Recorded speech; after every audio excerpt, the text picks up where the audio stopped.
Bueno, buenos días a todos. Qué bueno que nos podemos reunir. ¿Se está escuchando bien? Perfecto.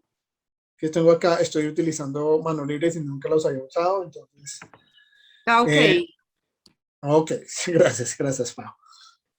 Seguimos con nuestro tema esperanza en su amor incondicional y hoy vamos a hablar de un capítulo maravilloso que está ubicado en Hebreos capítulo 13 y el título del mensaje es Evidencias de una fe verdadera. No sé si a ustedes les ha pasado que han tenido momentos de crisis en el cristianismo.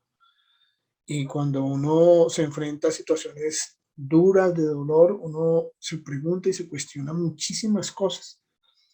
Y el libro de Hebreos se escribe precisamente para una comunidad que estaba pasando un momento de crisis muy duro. El libro de Hebreos es uno de los libros más difíciles en teología del Nuevo Testamento.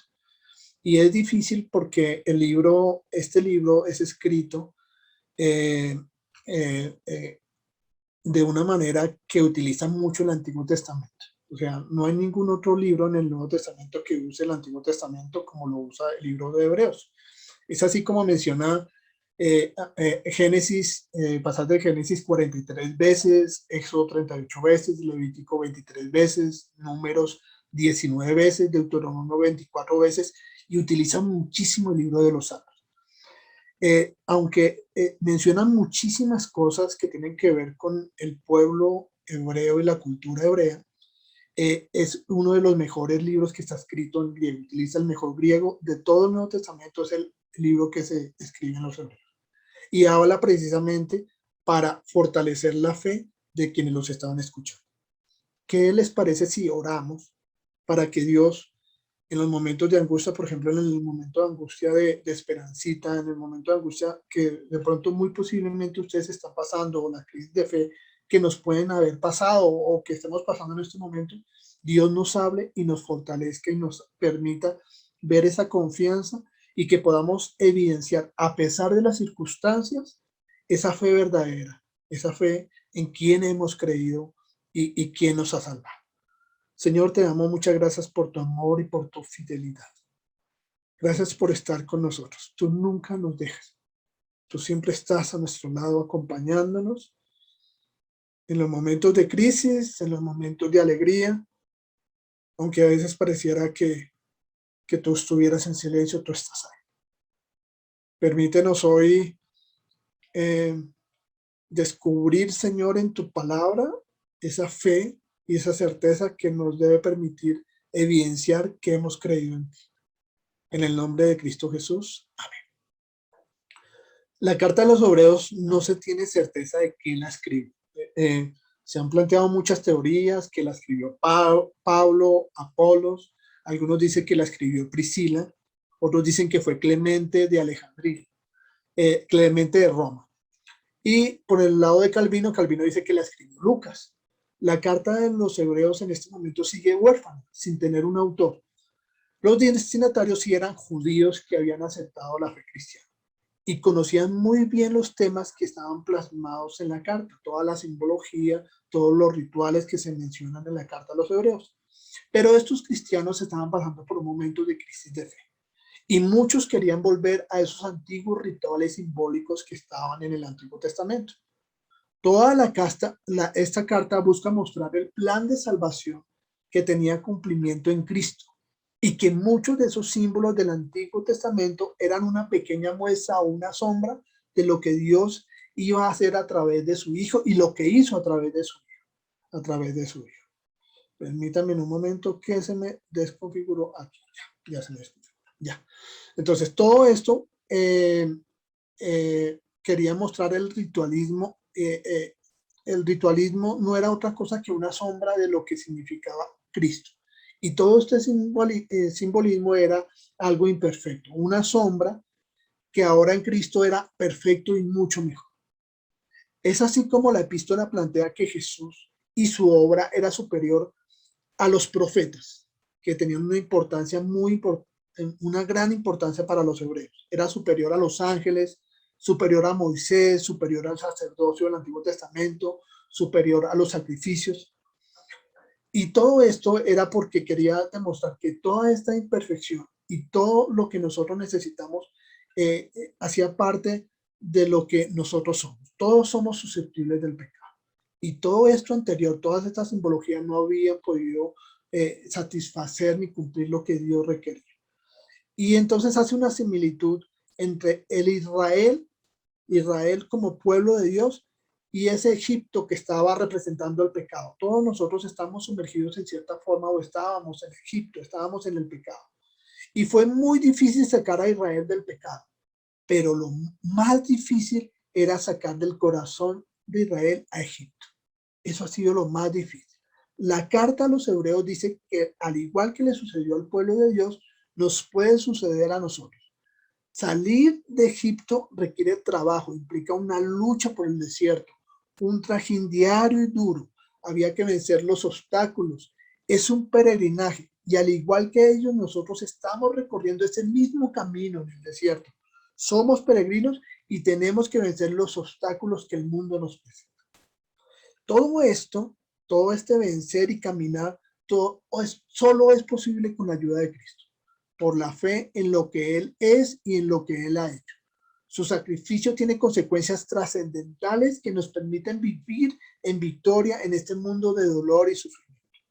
La fe en los hebreos no es una fe que nos invita a ser positivista, es una fe que nos invita a perseverar en medio de este camino duro. Está enfocada hacia la fuerza en Dios para sobrellevar las dificultades. Nos habla de la fidelidad hacia Dios en medio de todo este ruido que produce el mundo, incluida la religiosidad, porque muchas veces creemos que la religiosidad y muchas cosas que hacemos religiosamente nos pueden llevar a la felicidad o nos pueden llevar a un éxito en el camino. La fe entonces no es positivismo. La fe en hebreos no nace de nosotros, no la producimos, pero nosotros sí la consumimos. Dios es quien da la fe por medio de Cristo, porque Cristo es el autor y consumador de la fe. Y es así como en el capítulo 11 nos enseña sobre el ejemplo de hombres y mujeres que recorrieron el camino de la fe. Y muchos de ellos murieron confiados en que Dios cumpliría en la promesa, pero no lo recibieron. Muchos de ellos murieron sin recibir la promesa, pero seguían confiando en el Señor, seguían perseverando en el Señor. El escritor de Hebreos quiere decir que ahora nosotros también estamos recorriendo ese camino de fe y muchas veces pueda que no veamos las promesas y puede hacer que en algunas situaciones sintamos que nos sentimos desfallecer como estaba pasando con esta iglesia de hebreos que habían aceptado el cristianismo. Pero el Señor está diciendo, yo estoy con ustedes, ustedes tienen que perseverar. Todo lo anterior, toda esta explicación de quién es mayor, de Jesucristo por encima de los símbolos rituales, era necesario para que ellos entendieran que estaban en el camino correcto, que no se habían equivocado, puesto que estos destinatarios estaban que tiraban la toalla. Había muchos de ellos que les habían quitado sus bienes, otros estaban presos por su fe, estaban en prisión porque creían en Jesús. Muchos de ellos estaban señalados por el mismo pueblo que los consideraba traidores por haber creído en Jesucristo. Y se estaban preguntando, ¿será verdad lo que nos enseñaron de Jesucristo? El judaísmo había sido caracterizado por ser una religión de historia, donde tenían representantes a los sacerdotes, las leyes, toda la simbología que estaba plasmada en el Antiguo Testamento. Y ahora ellos se estaban preguntando si este nuevo camino sería cierto o no sería. Y entonces la carta termina mostrando que Jesús sí es la respuesta. Y termina mostrando que Jesús es superior a todas estas cosas que ellos creían. Y a Jesús como ejemplo de vida, como ejemplo de perseverancia. Y desafía a la iglesia a ser también ejemplo en una sociedad. Y plantea unos requisitos que están en el capítulo 12 y en el capítulo 13. Y en el capítulo 12 plantea dos cosas. Primero, que como nosotros ya hemos creído en este Señor que ha sido superior a todas esas cosas que ellos creían, debemos despojarnos de todo peso y también despojarnos del peso del pecado que nos impedía correr esta carrera de la fe. El pecado que les estaba asediando a estos primeros destinatarios era el desánimo y la duda. Y muy posiblemente cuando nosotros vemos el mundo en que nos estamos moviendo, puede entrar desánimo y duda de nuestra fe por las circunstancias. Al ver que el malo progresa y que nosotros nos enfrentamos a situaciones difíciles, podemos cuestionar nuestra fe y se puede entrar en esta misma tónica que estaba pasando con el pueblo hebreo cristiano. Pero el autor está desafiando a la iglesia a recorrer la carrera con paciencia y perseverancia. Y esto solo se logra si todos tenemos puesta la mirada en Cristo, quien es el mejor en todo, quien lo ha hecho todo por nosotros, y que todos los que creyeron en Él y ponen su esperanza en Él, tenemos la certeza de que vamos a obtener la victoria. Explicando todo esto, ahora sí podemos ver esas evidencias de la verdadera fe.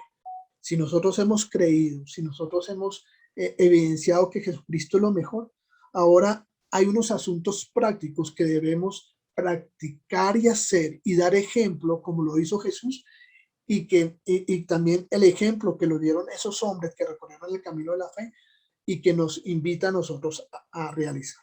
¿Cuál es la primera evidencia de una verdadera fe? Y es el amor fraternal. Hebreos capítulo 13, versos 1 dice lo siguiente: sigan amándose unos a otros fraternalmente. Las circunstancias en que vivía la iglesia primitiva ponían en peligro el amor fraternal. Una de las tantas cosas que podía ocasionar que dejaran de amarse fue la persecución.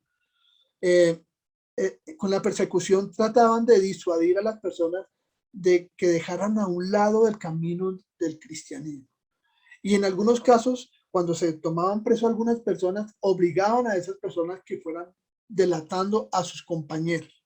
Eso ocasionó que se minara la confianza y que se perdiera la confianza entre ellos y el amor fraternal entre ellos.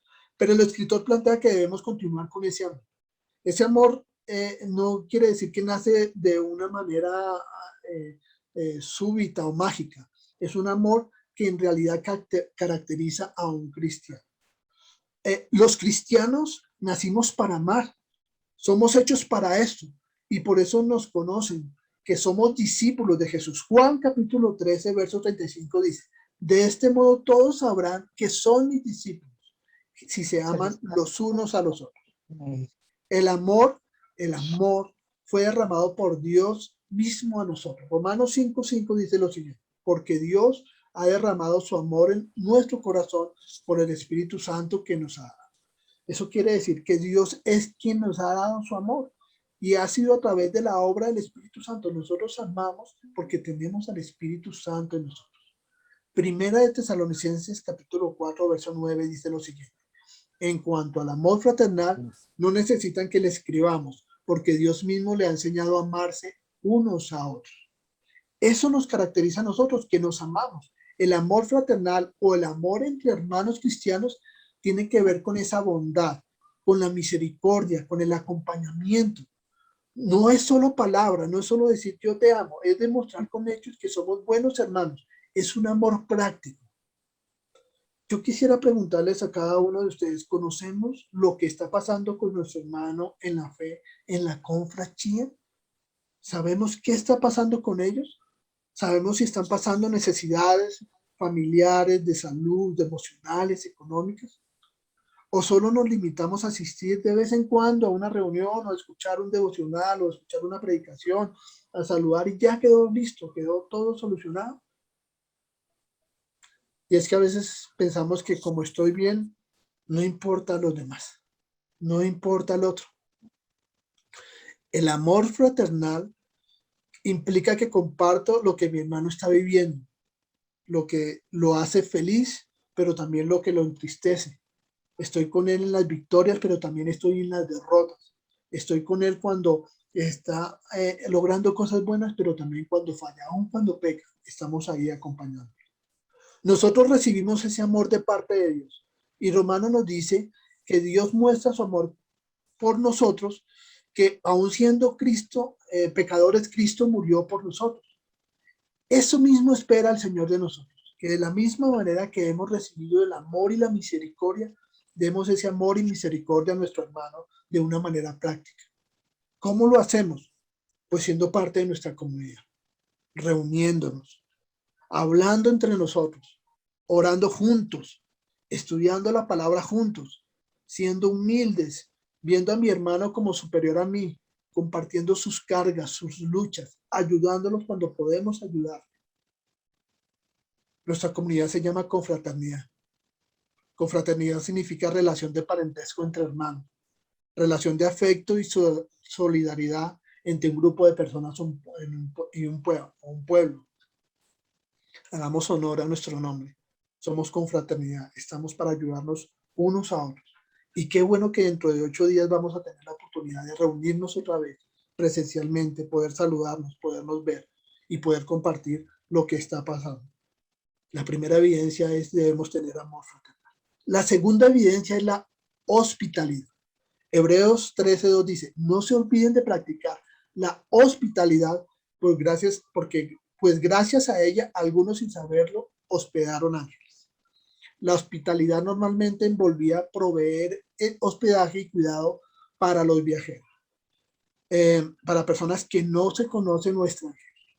El mejor ejemplo de esta cualidad o esta virtud la vemos en la historia de Abraham, quien albergó a 3 visitantes. Recordemos la historia de los tres visitantes que llegan a hablar con Abraham sobre el destino de Sodoma y Gomorra.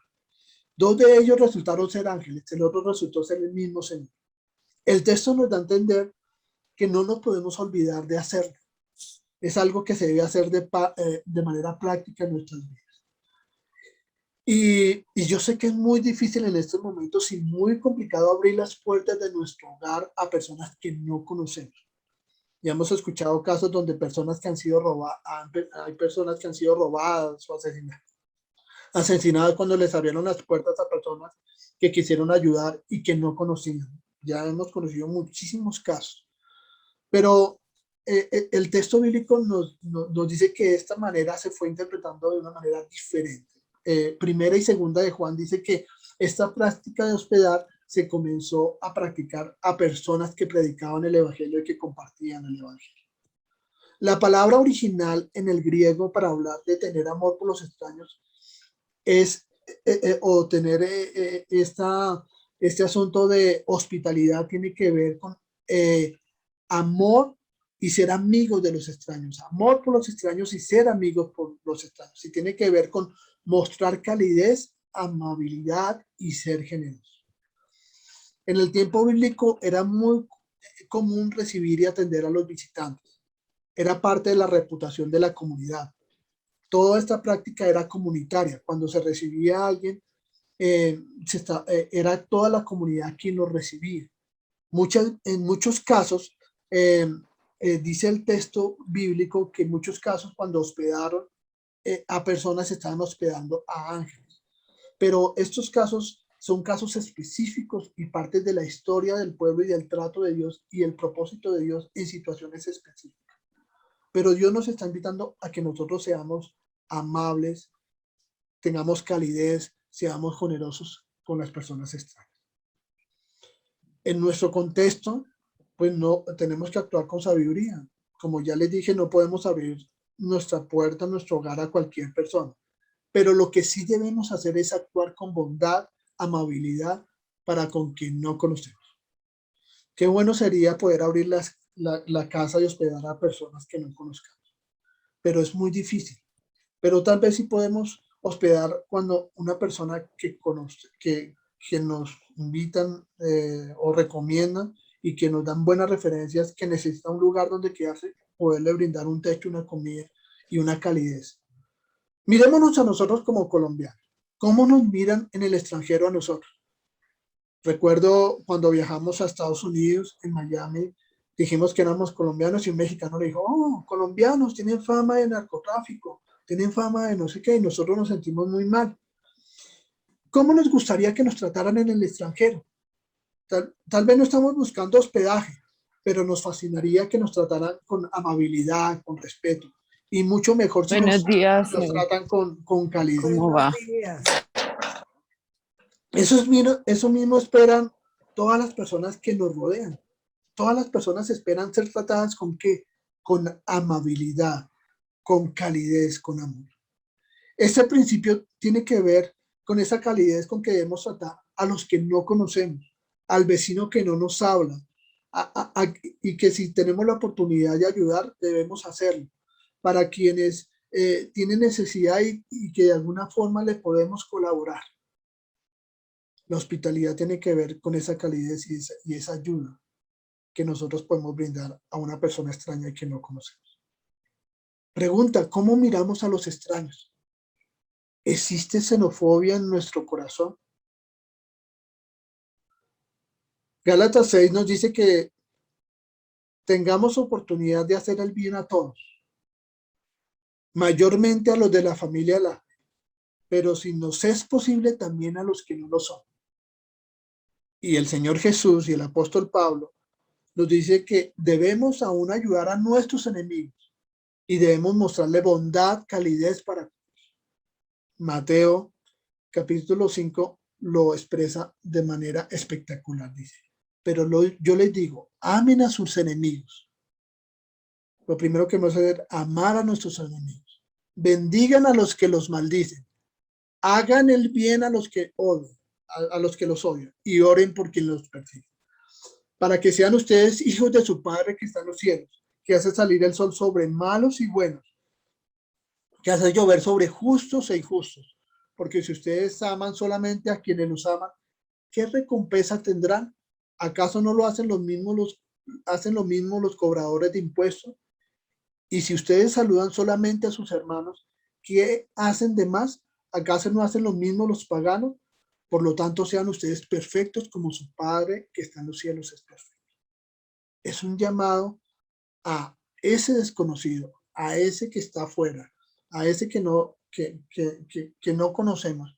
Lo podamos amar, bendecir, hacer el bien, orar por él, saludar, porque nosotros somos hijos de Dios, porque nosotros no somos como los que están afuera. La tercera evidencia que nos muestra el haber creído en este Jesús que es superior a todos esos conceptos religiosos del Antiguo Testamento es que nosotros debemos evidenciar nuestra compasión por los que tienen problemas. Versículo 3 del verso 13 de Hebreos dice lo siguiente. Acuérdense de los presos, como si ustedes fueran sus compañeros de cárcel, y también de los que son maltratados, como si fueran ustedes mismos los que sufren. Aquí vemos en este pasaje a la iglesia en su aspecto más encantador. A menudo muchos de los cristianos eran apresados, eran metidos a la cárcel, y eran metidos por su fe, o metidos por sus deudas, o metidos porque eran tomados prisioneros, ladrones los tomaban prisioneros y los vendían pues como esclavos y terminaban en las cárceles. Muy parecido a lo que pasó con José. Y muchos de ellos eran pobres y en las cárceles a ellos no le daban comida. Habían personas que tenían que darle comida a ellos para poder subsistir. Entonces la iglesia entraba en acción, proveyendo para la alimentación y los acompañaba en los momentos de dificultad. A veces había que rescatar a los cristianos que caían en el poder de ladrones, de bandidos, y habían unas constituciones llamadas constituciones apostólicas, que establecían que todo el dinero que se podía reunir era en parte para destinarlos para la redención de los santos, comprando la libertad de los esclavos cautivos, prisioneros, personas maltratadas o condenadas por los tiranos. En esto, la sociedad siempre sacó nuevas peleas o cosas malas para obstaculizar esta generosidad de la iglesia. El emperador Licinio, en los primeros siglos de la iglesia cristiana, publicó una ley según la cual nadie podía mostrar amabilidad a los condenados a prisión, llevándoles comida ni tener compasión con los que estaban muriendo de hambre en la cárcel. Y añadía que los que fueran descubiertos haciendo esta actitud de bondad se les condenaría a sufrir de la misma condena de los que ellos estaban ayudando. La invitación del escritor de Hebreos es que debemos practicar un concepto que he llamado el concepto de alteridad. Nosotros lo podemos decir en nuestro tiempo algo que se llama empatía, y es ponernos en los zapatos del que sufre.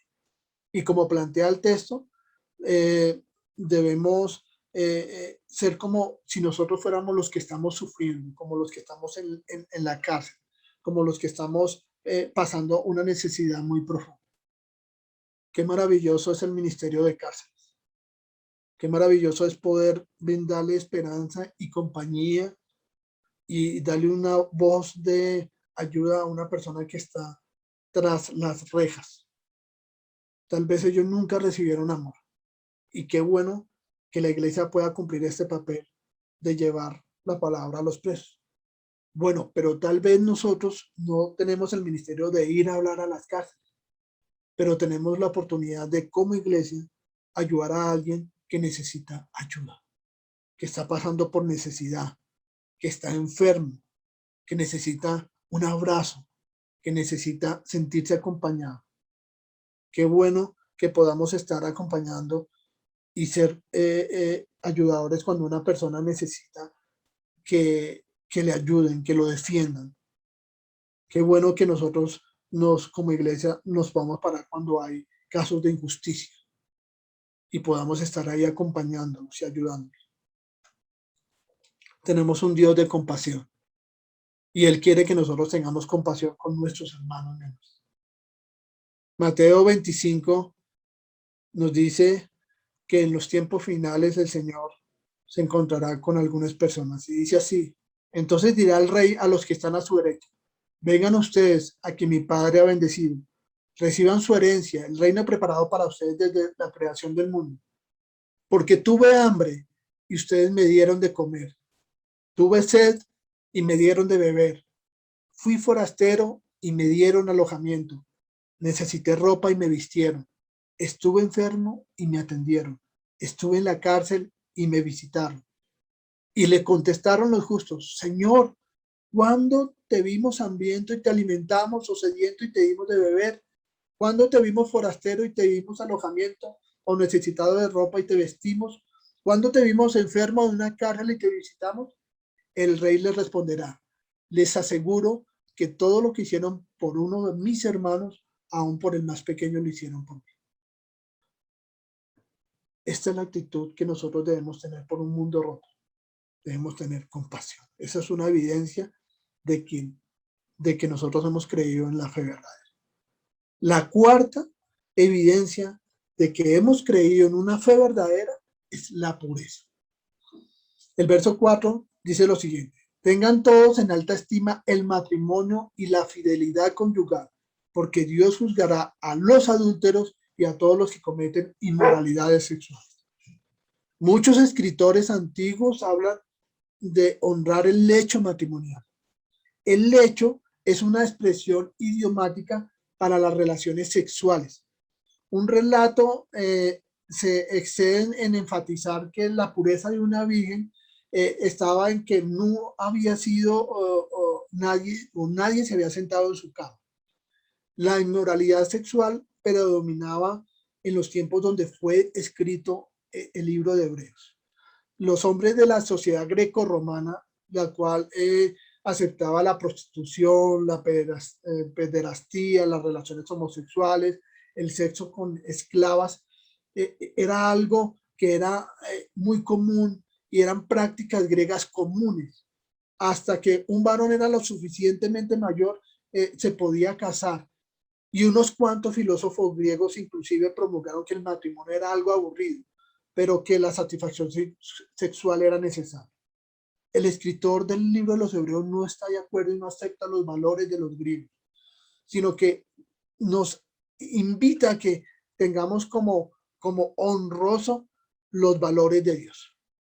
Hace 8 días, don Robert nos habló de la relación de pareja y cómo esta relación debería ser honrosa, debería ser exclusiva, debería ser algo que se debería cuidar. En nuestro mundo actual, el matrimonio está muy desvirtuado y este mensaje pues es un mensaje propicio y pertinente para una sociedad donde el matrimonio ha perdido su honorabilidad. Dios ha creado algo hermoso y es la unión entre un hombre y una mujer para formar una familia, y cualquier cambio de ese patrón va a dibujar lo que Dios quiere, lo que ha pensado desde el comienzo de la humanidad. ¿Cómo se dibuja este plan de Dios? Pues con el adulterio, la fornicación, la lascivia, la pornografía, la pedofilia, la homosexualidad. Todas estas cosas desdibujan el plan de Dios que tenía para con la unión del hombre y la mujer. ¿Cómo se combate en eso? Solo hay una forma, huir. No hay otra forma. No hay otra forma de enfrentarlo. Huyamos como José huyó de la esposa de Potifar. No podemos jugar con esto. Una de las adicciones más fuertes son las de las áreas sexuales. Son como drogas que no se pueden controlar. Un sacerdote católico en una conferencia para jóvenes decía que esto es tan adictivo y tan fuerte que cuando un muchacho está en una situación de excitación, es ateo, se le olvida a Dios, se le olvida absolutamente todo. Pero Dios nos dice que huyamos. No podemos jugar con esto. Y es que las consecuencias son muy fuertes. Dios juzgará a los adúlteros y a los que cometen inmoralidades sexuales. La voluntad de Dios, si ustedes se preguntan, a veces nos estamos preguntando, Señor, ¿cuál es tu voluntad? ¿Qué quieres que haga? La voluntad de Dios es la santificación de nuestros cuerpos y de nuestras mentes. Debemos trabajar, esto es un trabajo que debemos hacer, debemos trabajar en la pureza de nosotros. Y muchas veces nosotros caemos pues en este asunto porque pasa algo y es que empezamos a codiciar lo que no tenemos. Y la mejor solución para no codiciar lo que no tenemos es tener contentamiento. Y aquí vamos a la quinta evidencia. La quinta evidencia es el contentamiento. Versículos 5 y 6 del capítulo 13 de Hebreos dice lo siguiente: manténgase libres del amor al dinero, conténtense con lo que tienen, porque Dios ha dicho, nunca te dejaré, jamás te abandonaré, como la canción que estábamos cantando hace unos minutos. Así que podemos decir con toda confianza, el Señor es quien me ayuda, no temeré. ¿Qué me puede hacer un simple mortal? Aquí el escritor de Hebreos plantea un asunto, es que no debemos amar la plata, no debemos codiciarla. Codiciar es no estar contento con lo que Dios nos ha dado, es ser un ingrato. Y para el apóstol Pablo, este siempre ha sido la raíz de todos los males, la codicia. Y el problema aquí no es que tengamos o no tengamos. El problema es que no estemos contentos con lo que Dios nos ha dado. Y si no estamos contentos con lo que Dios nos ha dado, no estamos contentos con Dios, quien fue el que nos dio todo. Pablo en Filipenses nos recuerda esta situación y nos dice, he aprendido a estar satisfechos en cualquier situación que me encuentre. Sé lo que es vivir en pobreza y lo que es vivir en abundancia. He aprendido a vivir en todas y cada una de las circunstancias, tanto a quedar saciado como a pasar hambre, a tener de sobra como a sufrir escasez. Todo lo puedo en Cristo que me fortalece. ¿Nos estamos gozando en lo que tenemos? ¿Te gozas en lo que tienes? ¿Te gozas en tu esposa? ¿Te gozas en tus hijos? ¿Te gozas con tu trabajo? ¿Te gozas con tu casa? ¿Con tu iglesia? ¿Con tu salud? ¿Con la cuenta que tienes en el banco? El apóstol Pablo dice, yo sé vivir. Yo he sabido vivir, he aprendido a vivir en cada una de estas circunstancias. Y es que nos gozamos porque aunque no tengamos nada, tenemos a Dios. El profeta decía, aun cuando la higuera no florezca, ni las vides den sus frutos, aunque los campos no den su cosecha y los rebaños se acaben, con todo yo me alegraré, Jehová. Y es que podemos estar contentos porque hay algo maravilloso y es que Dios está con nosotros. Dios ha estado con nosotros y estará con nosotros porque Él lo ha prometido y su palabra es verdad. Hay momentos en que nos sentimos como los hebreos. Nos sentimos con dudas, desesperanzas. Hay momentos en que entramos en crisis en este camino de la fe, donde nos preguntamos si vale la pena seguir adelante, si vale la pena seguir siendo fiel. si vale la pena seguir orando. Pareciera ser que los que conocen a Dios les va mucho mejor. Ayer hablábamos en la clase de el Dios en que creemos sobre el asunto de la justicia de Dios. Y cómo el salmista en el Salmo 73 le hace una crítica al Señor y le dice, ¿por qué los malos les va bien? Pero tenemos una certeza que ellos recibirán su castigo. Pero también tenemos la certeza de que Dios está con nosotros en los momentos donde a nosotros no nos va bien. Hoy Hebreo nos recuerda que debemos seguir confiando y seguimos de tener fe. Y la fe significa perseverar, permanecer. A pesar de todo, de todas las circunstancias, que debemos recordar quién es nuestro Dios, que debemos recordar quién es Cristo, qué ha hecho por nosotros. Y empezar a actuar no por las circunstancias, sino que realmente lo que nos representa, nuestra identidad, somos hijos de Dios, somos la familia de Dios, coherederos con Cristo. Y que si nosotros creemos y hemos creído en Jesucristo, pues debemos evidenciar que nuestra fe es verdadera. ¿Cómo lo hacemos? Amándonos fraternalmente, siendo hospitalarios, tratando bien a la gente, con bondad, con calidez, teniendo compasión con los que tienen problemas, aún con nuestros enemigos, manteniéndonos en pureza cada día, tratando de buscar la santidad y huir de las pasiones que nos alejan del Señor. Y por último, teniendo contentamiento con lo que Dios nos ha dado.